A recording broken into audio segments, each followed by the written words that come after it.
there's a real soft place in the earth right under it. On June 16th, 1987, Ron Wyatt and a film crew from the United States of America traveled to eastern Turkey at the express invitation of the governor of the Turkish province of Arca. The purpose of this expedition was to participate in and film a ceremony which memorialized and commemorated a site located on Cessna Dog Mountain, known locally as Doomsday Mountain, as the landing site of Noah's Ark. The ceremony was the culmination of 10 years of meticulous, painstaking, often dangerous research by Ron and his associates. On the historic occasion of June 20th, 1987, the governor of Arca has announced to the world that Turkish archaeological authorities agree with Ron's findings that the area under investigation is indeed the landing site of the legendary Ark. The governor, key military officials, local officials, and police have gathered in preparation for the ceremony. Due to Ron's contributions and efforts, he is made a guest of honor and is asked to actively participate in the dedication of the site. A visitor center is soon to be built, and construction plans are well underway.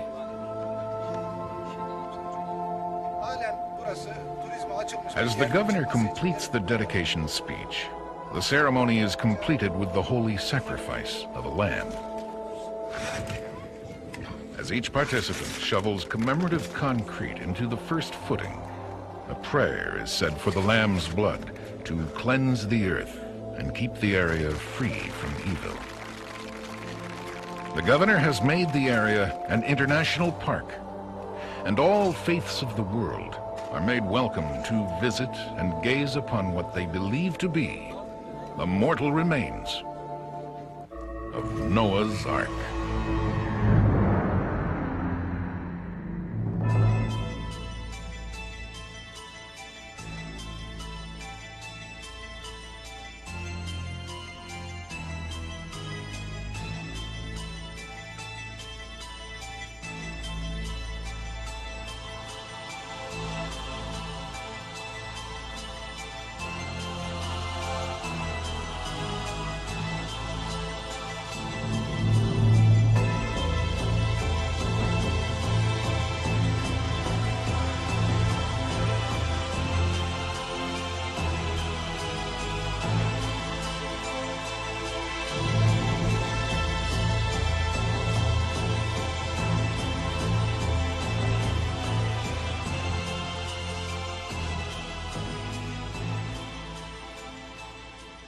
This saga began in 1977, when Ron began investigating a mysterious boat-shaped object which had been aerially photographed by a Turkish Air Force reconnaissance pilot while on a routine photo survey mission. The pilot, Lieutenant A. Curtis, took these photographs from an altitude of 10,000 feet, approximately 12 miles from Mount Ararat. They were examined by a Turkish captain assigned to photo interpretation, who spotted the symmetrical boat shape in what appeared at the time to be a lava flow.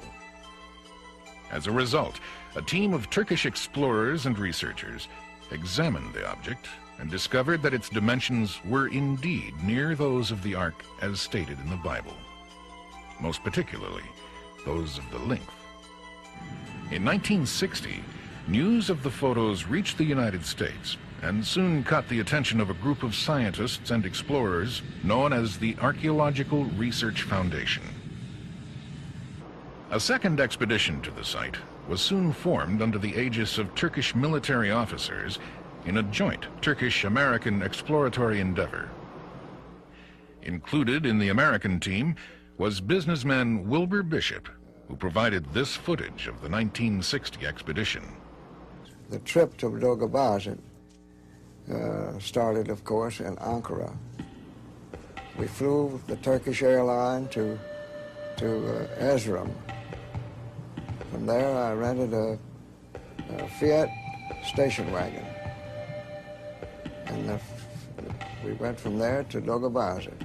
The Turkish people knew what we were talking about, of course, and we went by the van over to this camp, which is right near the entrance to Persia.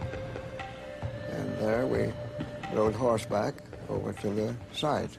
The American team journeyed to the site accompanied by the Turkish soldiers. Upon reaching the site, Wilbur gives us the team's reactions concerning the first viewing of the object. Well, we got off of the horses and we looked down and see it right from there. We was about, I guess, 500 feet from the site, the side of the hill. We walked down from there. We had to jump several crevices in the earth from the earthquakes that had happened. All of us thought it was a boat. Till we left, when we didn't find any timber or anything, well, we figured it wasn't there. Also with the American team was Dr. Arthur Brandenberger, a stereophotogrammetry expert. After studying the object and comparing the measurements to those in the aerial photos, he was quoted as saying, "I have no doubt at all that the object is a ship. In my entire career, I have never seen an object like this on a stereo photo." However, the rest of the team aren't convinced. So, due to the lack of finding evidence to match their hopes and expectations, they prepare to blow a hole in the side of the object. Of course, we took a movie of trying to explode part of it out. I asked the Colonel Backel if he had some dynamite. He says, "No, but we got plenty of black powder." And so I told him, "Go get it." And we got it and blew the hole in, and later I found out now that that was one of the timbers was right there, but we didn't recognize it. The team sets the explosive and, following the blast, still finds nothing that they recognize as evidence which would convince them or others that the ship-shaped object is the fabled Ark. Again, finding nothing to bolster their waning enthusiasm, they abandon their quest and the site and return home.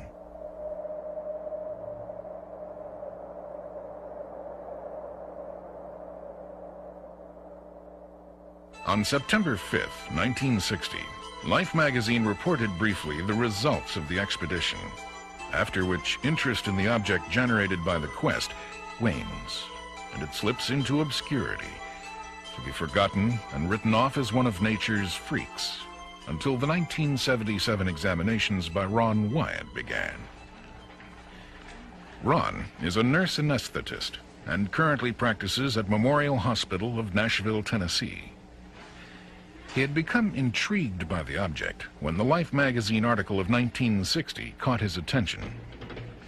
However, Ron had family and career obligations to meet, and had to satisfy his yearning for adventure by studying and reading. He spent countless hours researching and studying the various sciences, particularly geology and archaeology, in preparation for the time when he could break free and begin actual field exploration of the boat-shaped object and the surrounding area. We, at that point in time, began to do a lot of research, background research on the probable landing site of Noah's Ark, and review the existing stories about people that claim to have seen the Ark on the mountain and nearby areas. During his studies, Ron discovers there are over 200 accounts of a universal global flood as made record of by various cultures, assorted myths, legends, and languages. Ron feels this is more than ample evidence for the purpose of supporting a massive universal flood theory. Also, Ron's studies reveal that there have been approximately 30 sightings of the Ark reported as resting on Mount Ararat, but none of the sightings have been documented as fact.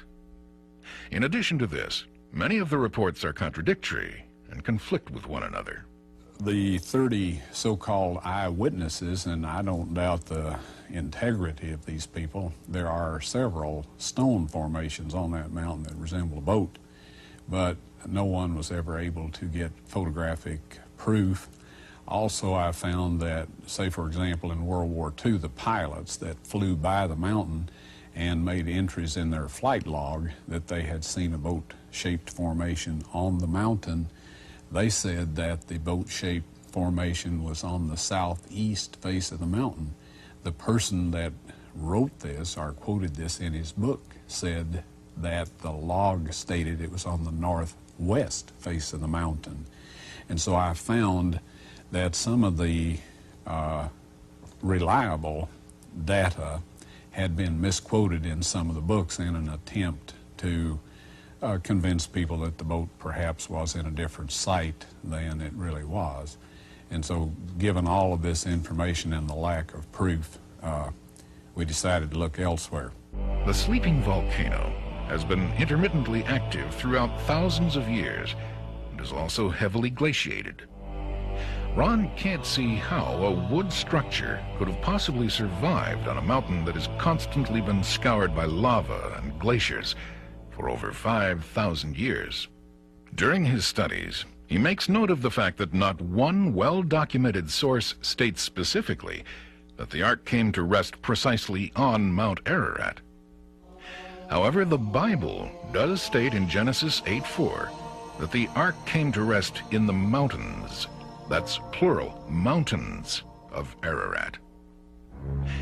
Could it be that the Ark came to rest on a smaller sister mountain of Ararat proper?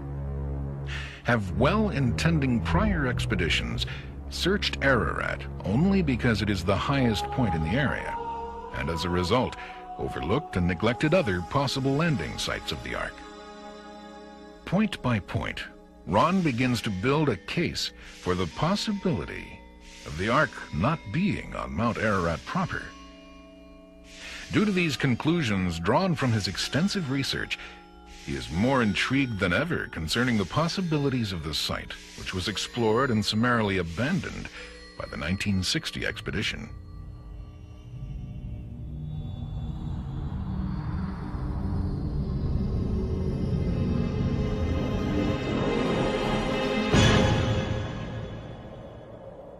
At long last, in 1977, after 17 years of waiting, research, and dreaming, Ron has fulfilled his obligations and is able to begin actual field work in eastern Turkey. He hires a Turkish driver and assistant named Dilavar to aid him in his work. Over the years, this man becomes a trusted friend and ally. Upon first arrival and examination, he finds the area to be wild and intimidating in its natural ruggedness and beauty. He remembers wondering how he would ever possibly discover what he was searching for in this vast, lonely region.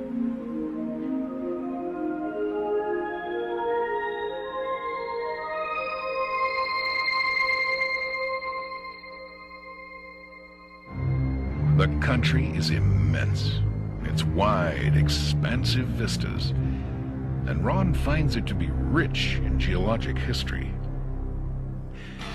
The area is also blessed with the wealth of many wondrous relics from antiquity and treasures from civilizations past. One soon becomes enchanted by the natural beauty of the region and develops a sense of being lost in time. In determining precisely where to begin his investigations, Ron approaches the matter differently than his Ark hunting predecessors. Instead of focusing his search on Mount Ararat, he began with a broader scope of vision. He feels strongly that an occasion as momentous as the landfall of Noah's Ark would be made record of in history and ancient legend by local inhabitants of the region. His insight and intuition were to pay off handsomely.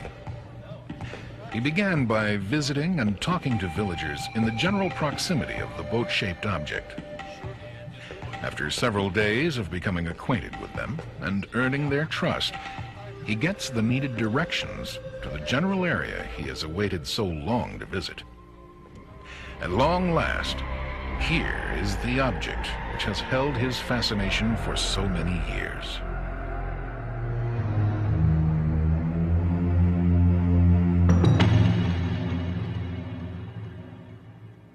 And here we are. at last, gazing upon the mortal remains of the great boat that Noah and his family rode to safety. When I arrived at the boat-shaped object, I was amazed at how much it looked like a boat. If you've ever seen a boat that had a hole in it and had partially sunk down to where just the railings of the boat were above the water, this is exactly what I saw sitting out there on that mountainside. The site is located approximately 15 miles south of Mount Ararat and is known locally as Doomsday Mountain. The elevation is approximately 6,375 feet above sea level. Ron takes the dimensions of the object and finds it to be approximately 515 feet in length. His data corresponds with the original aerial photo survey and ground measurements which were made by both the Turkish and American teams. He finds it to be generally in the same condition as the 1960 expedition had described it. The object appeared as a long, boat-shaped semi-oval with a mound in the center having 20-foot-high earth-packed rims. Ron would like to take samples for chemical analysis, but at this point in time has no permits allowing him to do so.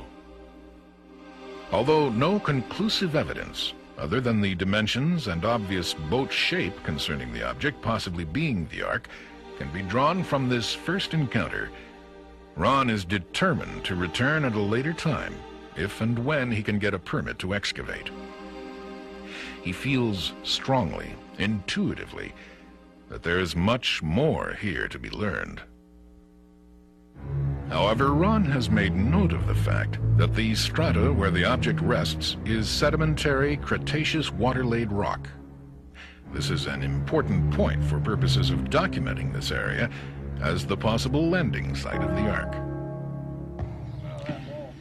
As Ron continues his search for possible signs and traces of the legendary ship, he continues to befriend and talk to the villagers of the area. As he does so, more mysteries of the region begin to unfold. These people live today as they have for generations past. They tend their flocks of sheep and cattle and wander through their respective territories from season to season in a timeless ritual as a means for survival. They are a hardy breed of people and manage to survive in one of the harshest environments on the planet. They live in a rugged, unforgiving land that is both cruel and inhospitable. It is riddled with major earthquakes and has major unpredictable cold and hot spells during summer and winter. During winter, wolves freely roam the countryside, and there are massive avalanches. In summer, it is hot and arid, and sudden deadly windstorms arise. As illustrated here, one can see large clouds of dust from a windstorm moving and crawling like wraiths over the huge black lava beds at the base of Ararat. At every location Ron visits, Mount Ararat stands as a sentinel over the land and mysteries she has guarded for thousands of years. The Turkish word for Mount Ararat is Arida, which translated into English means the Mountain of Pain. This is an appropriate name, as many climbers have lost their lives on her slopes during adverse conditions. Notwithstanding the dangers normally associated with climbing any mountain, Arida is a high, lone mountain rising abruptly from the plains of Aras of 3,000 feet to a height of approximately 17,000 feet. Her majestic presence is a constant reminder to Ron that this area may indeed be the cradle of civilization.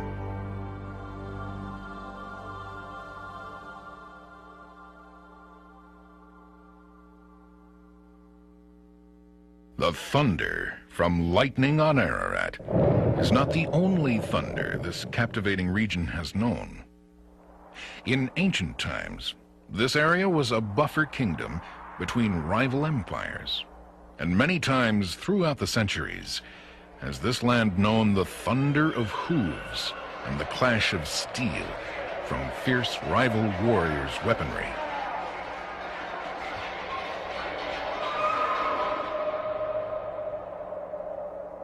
The local villagers who have come to know and trust Ron are familiar with every stone, boulder, and canyon of their land. Once again, directions they provide him with lead him to a remarkable series of discoveries.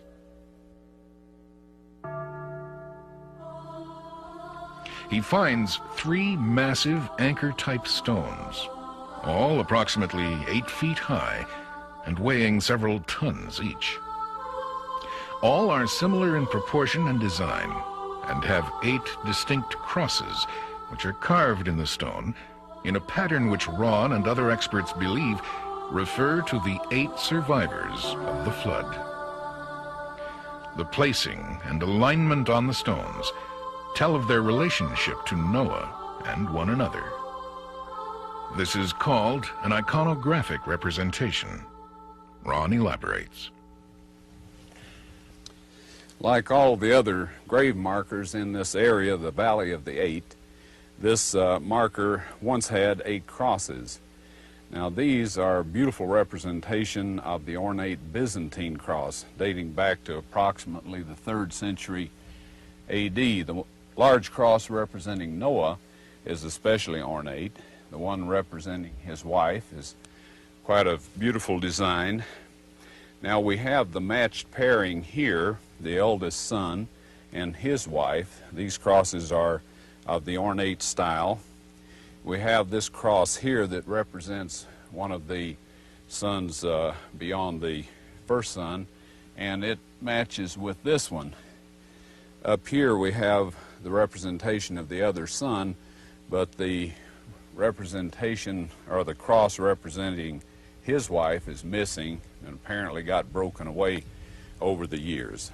The alignment of these stones tell us the direction from which the boat came as it approached and the mountain that it landed on. One of these stones is approximately a quarter of a mile from the boat itself.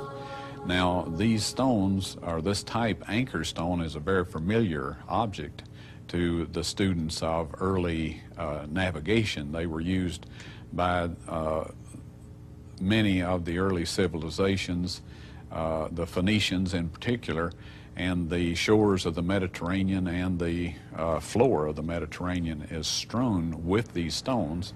The difference that becomes obvious immediately is the difference in size. These giant pierced stones are similar to ancient anchor stones used in the Mediterranean for centuries and millennia. These pierced stones are like the large Bronze Age stone anchors from the Mediterranean. Tall, broad when viewed from the side, thin when viewed edgewise or end-on, tapered towards the top, and have rope holes at their upper ends. On all of these counts, therefore, they qualify quite readily as fitting the picture of stone anchors as Ron originally identified them. Only in size or scale do these stones differ significantly from their considerably smaller Mediterranean counterparts. If the size of the stone anchors implies the size of the boat or ship on which they were used, how much more should it be true for these stone anchors weighing several tons to be, by this standard, Arc-size stone anchors? As electrifying as these discoveries are for Ron, they're not the only reason for him to believe that this area is the possible landing place of the Ark. Villagers tell Ron that the village in which the standing anchor stone rests is known as the Village of 8. Also, this majestic valley, located a few miles from the village, is known as the Valley or Region of the 8.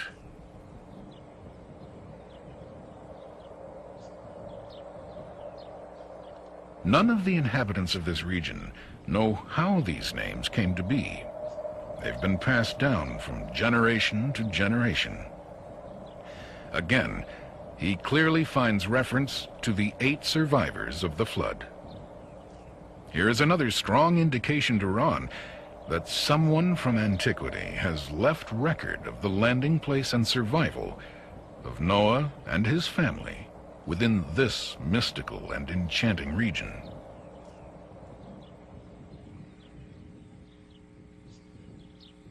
Upon Ron's return to the United States, he calls Dr. William Shea of the Biblical Research Institute of Washington, D.C., for help in sorting and analyzing his data. Dr. Shea has also been aware of the 1960 expedition and has for some time been interested in the boat-shaped object as well. He is most pleased to have the opportunity to discuss Ron's findings and to compare notes and thoughts. Dr. Shea holds a doctorate in archaeology and is also an MD. He has had over 130 professional papers published worldwide, has taught Old Testament history at Andrews University, and is an acknowledged expert in his field. I've never measured the exact distance, but if you stand on the object, you can see Mount Ararat in the near foreground. Mount Ararat is a very beautiful and very interesting mountain, but it has certain drawbacks when you think of the flood story in the Bible. Mount Ararat is a volcanic peak over 16,000 feet high. If you think about the Ark coming to land on a volcanic mountain, that's not a very propitious spot for it to be salvaged if you're going to find any remains. In fact, some of my friends who have been working on that particular mountain have been working on the northwest face where there's the Great Ahura Gorge. Now that blew out in historical times, and it seems like to me that would be the very worst place to have a preserved remnants of the Ark. So on the other hand, the site that we've been talking about in the mountains across the valley, those are sedimentary rocks. They're not volcanic rocks, sedimentary rocks, water-laid rocks, the type of rocks that one would expect from flood activity. Another thing about Mount Ararat is that it's a glacial-covered mountain peak. I don't know the exact dimensions, and it varies according to the weather, of course. The glaciers shrink back in the summertime and they extend in the wintertime. But several thousand feet of the mountain's top are covered with glaciers, and these glaciers, of course, scour the rock of the mountainside. So if you had an arc-shaped object up there, it would suffer from the same damage that the scouring of the rock would suffer from. Now, the formation that we have, as it's been surveyed both from aerial photographs and on the ground, it's been measured both ways, is 150 meters long, or almost 500 feet. If you take that long Egyptian cubit, assuming Moses is the author of the account, or the transmitter of the account, and apply that standard of measurement, it is interesting that this formation, either in the photographs or on the ground, has measured to essentially what would be 300 cubits long. Now that's a remarkable correspondence. It's not 500 cubits, it's not 150 cubits, it just happens to be 300 cubits long. And the biblical story just happens to record the length of the Ark as 300 cubits long. On one occasion, Dr. Shea had made a trip to eastern Turkey and had the opportunity to examine some of Ron's discoveries, particularly the massive anchor stones. I've seen 3 of those stones in the field. One is in a village and 2 are out in the fields by the village. The first point that one can make in comparing with anchor stones, and we have many, many anchor stones to compare with. Anchor stones were the common way to anchor ships until iron came in about 1200 BC. Anchor stones are tall in one dimension. They are thin in another direction, and they have a hole at the top. Now, the other aspect of these stones is their iconography. Somebody has carved some signs into them, as you can see from this one right here. The large cross in the center would be Noah. The medium-sized cross to the right and below would represent Noah's wife. 3 of the crosses up one side, above the arm of the cross, the major cross, would represent Noah's sons. The other 3 crosses up the other side would represent the wives of Noah's sons. There's exactly 8 crosses. There are 8 people in the flood story, and these are engraved upon stones that look very much like anchor type of stones. These are Christian crosses, but they indicate that the people who put those crosses on these stones saw some type of connection between these particular stones and the idea of Noah and the ark and the 8 people that were in the ark according to the biblical record. Now these stones are very unusual and irregular in that they are not near any normal natural body of water. It seems evident to me that somebody either wanted to depict something like an anchor stone or actually used an anchor stone in this area. And yet the nearest bodies of water are 75 miles to the southwest and 100 miles to the north. No normal, natural, reasonable explanation for why anchor stones would be used in this particular area. Ron and Bill agree that much progress has been made on Ron's first foray into the field. Due to the success of the trip and the strength of the discoveries made, Ron feels more strongly than ever that he is on the verge of a major breakthrough. As he reviews his data, the boat-shaped object continues to haunt him as it has for the past 17 years. Then, unexpectedly, a most surprising and fortuitous event takes place. My disappointment at having to wait on a permit for a later date was offset by an earthquake that happened in 1978 that did a much better job of excavating the boat than I could have done in maybe a year or 2 years hard work.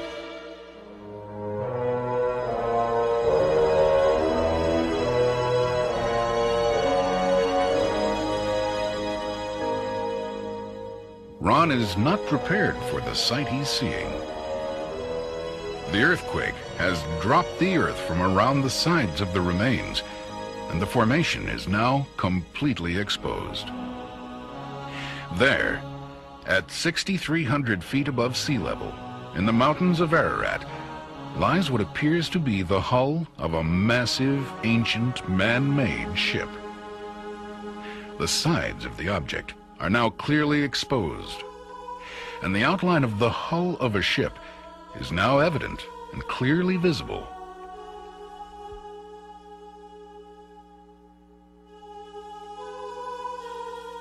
It simply dropped the earth away from the outside of the boat and left the rib timbers and other structures of the boat out there where you could see them. Also, there was a vertical split right down the center of the boat, which enabled me to measure the depth of the boat, plus get good, clean, fresh sample material out of there to have analyzed to tell us more about the chemical composition of the boat. These 2 photos, post and pre-quake, give one an idea of the extent of nature's timely excavation job. The photo at left was taken in 1960 by the first party to examine the object. The photo at right was taken by Ron in 1979, shortly after the quake. It clearly shows the large quantities of earth which have been displaced from the sides of the object. Again, these 2 photos examine the object both post and pre-quake from yet another angle. In addition to this, the quake has cracked the object down the center, allowing Ron to take fresh samples of material for analysis. He also takes samples from around the object in order to compare the 2 for possible significant differences. Immediately upon Ron's return to the United States, he rushes the samples to Galbraith Labs of Knoxville, Tennessee for breakdown and analysis. The results are electrifying. Not only is there high carbon content, as in long decayed ancient wood, there are also traces of metal. Here are the first definite positive signs that the object is not just a natural phenomenon, but indeed may be man-made. Soil samples have been taken from the formation on 2 different occasions, in 1979 and again in 1984. It's the 1979 samples that first gave the clue that there is a distinct difference in the amount of carbon in the formation as opposed to the field outside of the formation. I have the reports here, and if there was wood in this formation, that kind of a reading with 5% of carbon content would point to it. That's the kind of reading you would expect to get from the decayed wood. Once we became aware that there were concentrations of metal in this boat formation, that were associated with what appeared to be structural remains. The next obvious step was to investigate the site with the use of metal detectors. We set up a expedition with permit to go out with 4 types of metal detection equipment, and with this we carefully surveyed the boat, and we laid out survey tape on top of the ground or on top of the formation to indicate the position of the metal patterns in the boat. Included in the expedition of Ron and 4 other specialists was Dr. John Baumgartner, a physicist from Los Alamos National Laboratories of Los Alamos, New Mexico. Using 3 types of sophisticated metal detection devices, they began to lay down colored survey ribbons in correlation with the metal detection readings on both the tops and sides of the boat-shaped object. Slowly, a pattern with regular features begins to emerge. The pattern reveals the form of a symmetrical internal subsurface structure of massive proportions. In August of 1984, this is really the next new step in the study of this formation. You could call the year from August of 84 to August of 85 the year of the metal detector, because he took a metal detector went over the formation, and first of all, he got positive readings from his metal detector. Second, as he studied it more with his metal detector, the readings not only showed some reading, but it showed readings in patterns. Now, during that year, from August of 84 to August of 85, he and several other co-workers went over that formation with 3 different types of metal detectors, as I understand it. And the results with all 3 different types of metal detectors were consistent, and they did indeed give a pattern as they laid out strips, which show you some of the patterns that they got. Now, they also got crosswise patterns and in a lengthwise patterning, and this was first discovered with the metal detectors.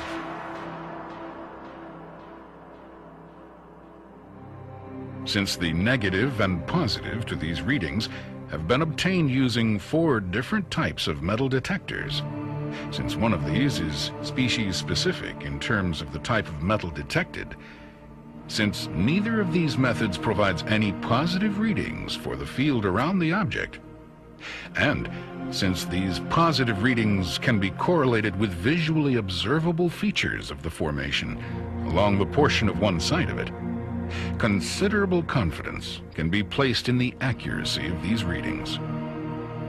Thus, the metallic distribution pattern of this formation, whatever it means, seems reasonably straightforward and clear. Whatever is giving the positive readings on the metal detectors, presumably some type of metal, we're not sure what kind, would have to be patterned in the formation. And the question then is, why is it patterned in the formation? Well, let me just give you a hypothesis, a suggestion. If you had petrified wood in this formation, and the petrification takes place by a process of mineral elements flowing through the wood and depositing in them, then you would expect the trace readings that those minerals would give to follow the pattern of the decayed timbers and the petrification process. And so one possibility would be that this is a reflection of the petrification process of an original form, which would underlay this formation as it now stands. When we did this metal detector evaluation of the boat formation, we covered the sides of the boat also, the area that had been left bare when the earth fell away during the earthquake, and the rib timber patterns and the keel or keelson patterns were very obvious there along the sides also. Now, another thing we did with these metal detectors, where we spotted high concentrations, say of iron, for example, we were able to collect a sample of 91% pure iron that showed preferential gradients under microscopic examination. And in our language, that meant that this had been hand-worked. It was a right-angle bracket that we... Although this is an incredible breakthrough, Ron and the team realize that more data is needed before they can draw any conclusions as to whether or not this is a ship. Though exciting and promising, it remains to confirm this pattern with more details and deeply penetrating non-invasive equipment, such as the new subsurface interface radar scanner. Subsurface interface radar is a new high-technology tool which allows examination of objects underground without preliminary digging or excavation. The principle is simple enough. Electromagnetic pulses, or short-wavelength electric energy bursts, are transmitted into the ground. Echoes from these pulses bounce back and are measured by a receiver. The echo time can be translated into readings which are graphically recorded on a continuous roll of paper, such as an electrocardiogram printout. Thus, objects beneath the surface of the ground level may be located and, to some degree, measured. In the summer of 1986, Ron and his team have assembled once again and have received the necessary permits from the Turkish government in order to perform the radar scan. Ron and the crew are poised and ready when once again the unpredictabilities of the region rear their heads and stop Ron and his team short in their tracks. We got back to America, raised the money, and made the arrangements to get a subsurface interface radar system out to eastern Turkey. We had the appropriate permit at this point in time. Now, we had been informed that we were in some danger of terrorists attacking us or taking us hostage. And in the light of this, the Turkish government provided a group of 30 commandos that accompanied us out to the boat formation each day, and they would go out and hide themselves in the crevices, canyons and whatnot around the boat site. Now, what happened just took a matter of seconds, but to me it seemed like several minutes. Our Turkish commandos just rose up literally from the earth where they had been hiding and decimated these terrorists with automatic gunfire.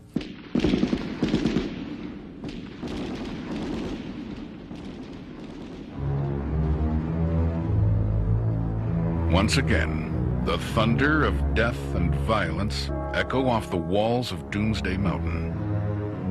The commandos take their work seriously, and these are the results.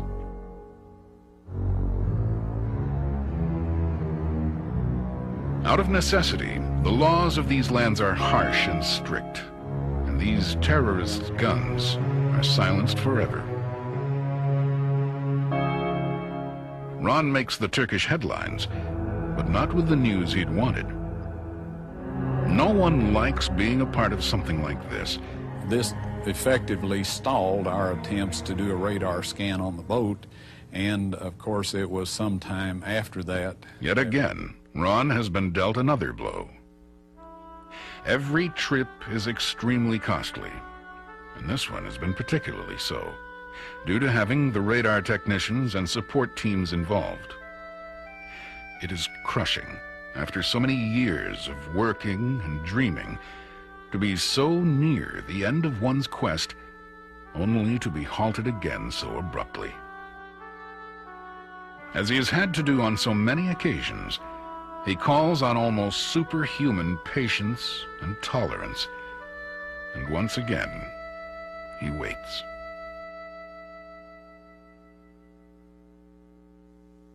Ron's patience and willingness to persevere pay off. In August 1985, he receives the necessary permits and clearance to perform the radar examinations. At long last, they perform the scan, and the results are stunning. Before their very eyes, the machine tells the story of what lies beneath the surface of the object. There are massive keelsons, deck timbers, open chambers, gunnels, and other various configurations which Ron and other specialists believe identifies the object as the remains of an ancient man-made ship. Basically, the radar scans show the same thing that the metal detector scans did, only with more detail. They show there's a pattern. They show there's a pattern of linear lines, there's a pattern of cross lines, and there's a pattern of even distribution to these lines in both directions. Now that's precisely what you would expect out of the remains of a ship-type object, because you would have a keel, you would have parallel lines which would be keelsons, and you would have the transverse lines which would be bulkheads and other reinforcing of the ship.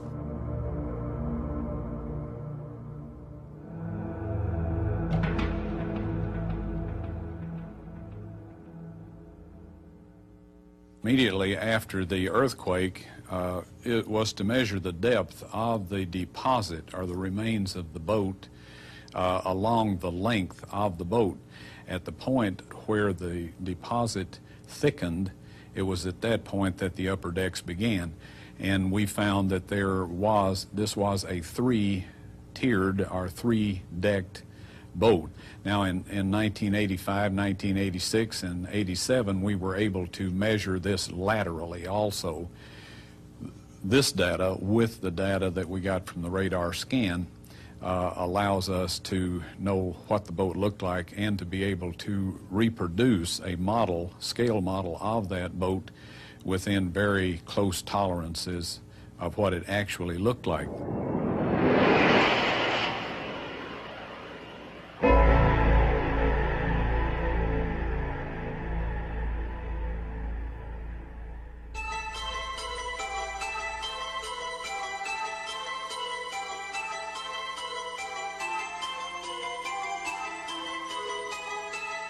After consulting computer specialists and careful, detailed review of years of research and combined data, Ron constructs a scale model of what his data tells him the Ark resembled.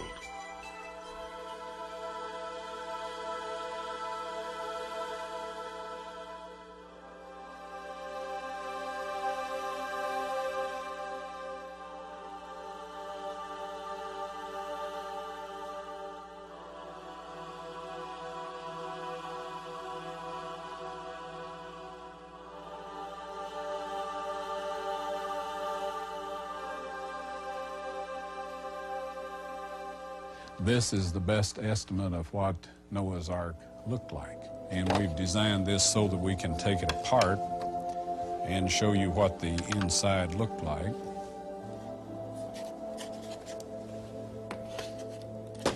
Now the deck portion of the boat shows up very clearly on the radar scans, and we have reproduced that here in the deck portion of the model.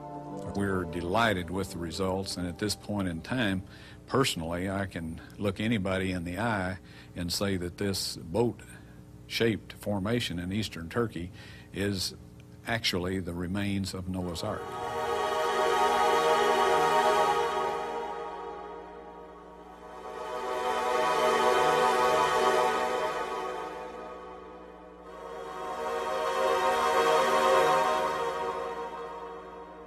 We've gone about as far as we can go in surface survey work and even scanning work. There are other types of scans that could be done.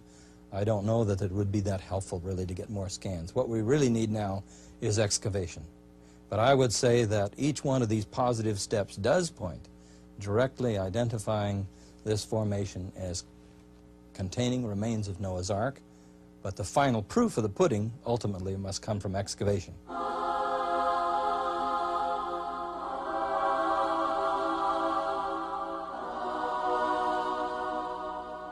In terms of the importance of the location of Noah's Ark and the identification of it, I would say make three main points. First of all, as one goes through the history of the human race in the Bible, this stands as an important historical event, a very transitional event. It's an event that divides two eras in biblical history. So just in terms of history of the race, it's an important event. Second, I would say that it will have far-reaching implications in the realms of both science and history. Obviously, some scientific theories are going to have to be revised if we really have found a boat-shaped formation from Diluvian times at the 6,300-foot level in these mountains in eastern Turkey. Third, I would say that there is a religious teaching out of it. There's a theology in Genesis 6 to 9, the 3 chapters that cover the flood story, and I would say it reveals 2 sides of the character of God. It reveals the side of character of God as judge, and it reveals the side of the character of God as redeemer. It reveals his character as judge of the antediluvians for the nature of their civilization, yet his redemptive activity is shown in his graciousness and mercy extended to Noah and his family.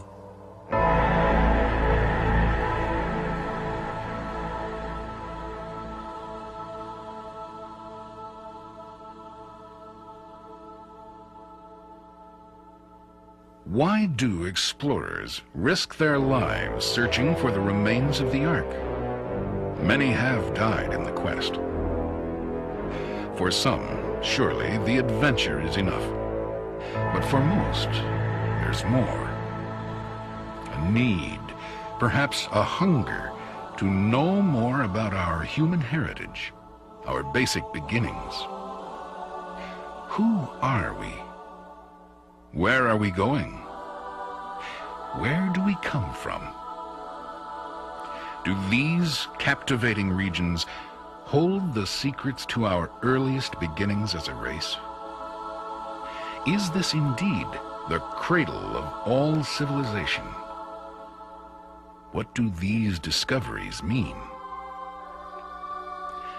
Are they clues to the final answers to the questions of the birth of the human race? And if not, what is this mysterious ship-shaped object located 6,300 feet above sea level in the mountains of Ararat? Ron thinks he knows some of the answers. He believes it is Noah's Ark found.